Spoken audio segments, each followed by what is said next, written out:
Heureuse de vous retrouver pour notre moment de prière. Notre titre est « Son esprit qui demeure en nous ». Nous connaissons que nous demeurons en lui et qu'il demeure en nous, en ce qu'il nous a donné de son esprit. 1 Jean 4, le verset 13.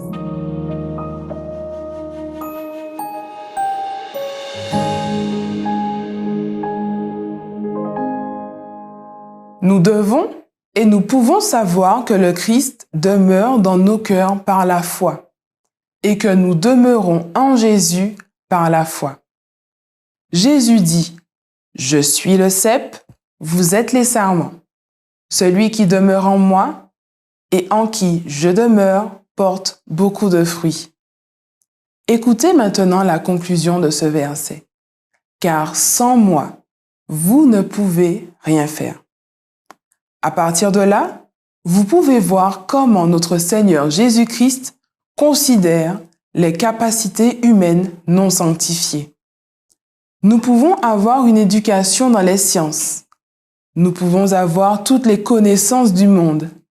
Et pourtant, si elles ne sont pas sanctifiées, si elles ne sont pas mises sous contribution à Dieu, si nous ne dépendons pas de ses mérites à chaque instant, si nous ne puisons pas continuellement dans le Christ, nous ne pouvons pas vivre la vie du Christ.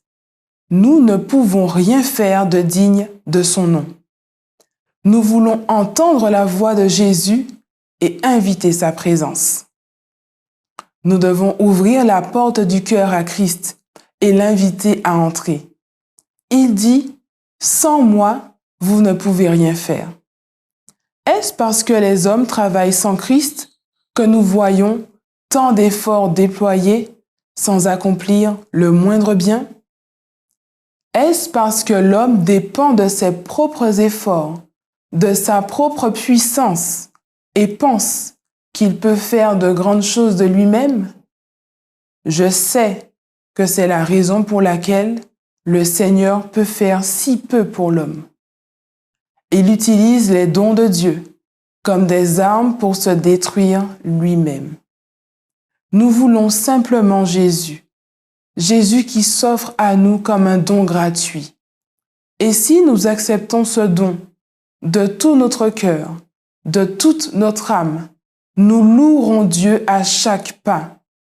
Nous ne pouvons pas nous en empêcher, car il nous a donné cette manifestation de son amour et de sa condescendance. Ce que nous voulons, c'est Jésus et la puissance de sa grâce, et que Dieu nous baptise de son Saint-Esprit. Si quelqu'un ne demeure pas en moi, il est jeté dehors comme le sarment et il sèche. Puis on ramasse les sarments, on les jette au feu et ils brûlent.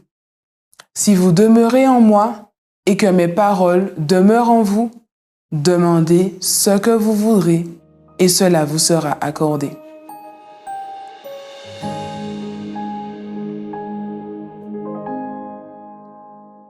Les questions qui viennent du cœur sont: invitez-vous le Christ à venir dans votre cœur et à demeurer avec vous chaque jour?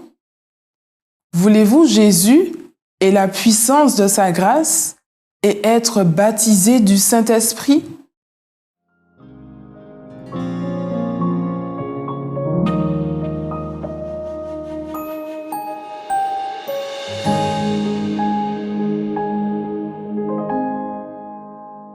Priez pour que nous devenions fidèles à Dieu et que nous apprenions à connaître Jésus et qu'il demeure dans nos cœurs.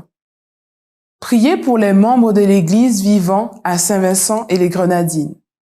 Priez pour qu'il y ait une croissance de l'Église, un engagement accru envers Dieu et le service, ainsi que la ponctualité et la régularité dans la fréquentation de l'Église. Priez pour que l'amour et le don désintéressé soient la vie des membres de l'Église dans le monde entier. Priez pour que ceux qui ont plus de ressources tendent la main et partagent avec ceux qui en ont moins. Priez pour que les 100 000 programmes de discipulat apportent un réveil pour les compétences et techniques d'évangélisation.